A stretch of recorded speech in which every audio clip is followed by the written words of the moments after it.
Menjelang pelaksanaan sensus ekonomi 2026, Badan Pusat Statistik BPS Sumatera Selatan menargetkan pendataan 1 juta unit usaha.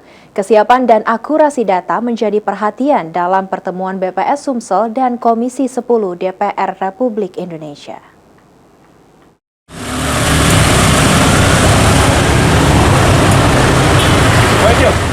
Badan Pusat Statistik Provinsi Sumatera Selatan menargetkan pendataan 1 juta unit usaha dalam pelaksanaan sensus ekonomi 2026. Jumlah tersebut tersebar di 17 kabupaten kota di Sumatera Selatan dengan konsentrasi usaha terbanyak berada di Kota Palembang, di mana berkisar 235.000 unit usaha, disusul Kabupaten Muara Enim dan Oku Timur. Kepala BPS Sumsel Muhammad Wahyu Yulianto mengatakan, besarnya jumlah usaha yang akan didata menjadi tantangan tersendiri, terutama dalam menjangkau pelaku usaha di berbagai skala, termasuk usaha kecil dan informal. Pemetaan yang akurat dinilai penting untuk menghasilkan data ekonomi yang dapat digunakan sebagai dasar kebijakan pemerintah ke depannya.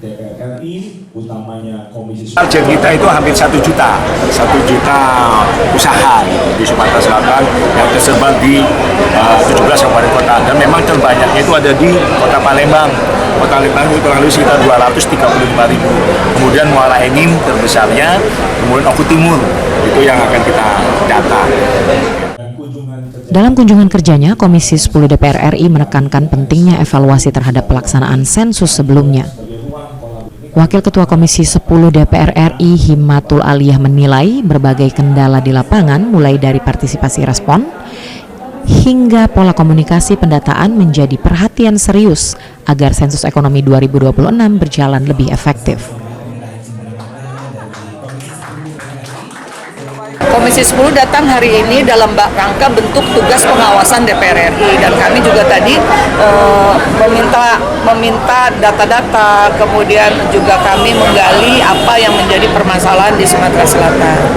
Dan ini menjadi bahan masukan bagi kami di Komisi 10 ketika kami nanti akan rapat dengan pemerintah, khususnya dari Badan Pusat Statistik Republik Indonesia. Hafid Zainul, PAL TV.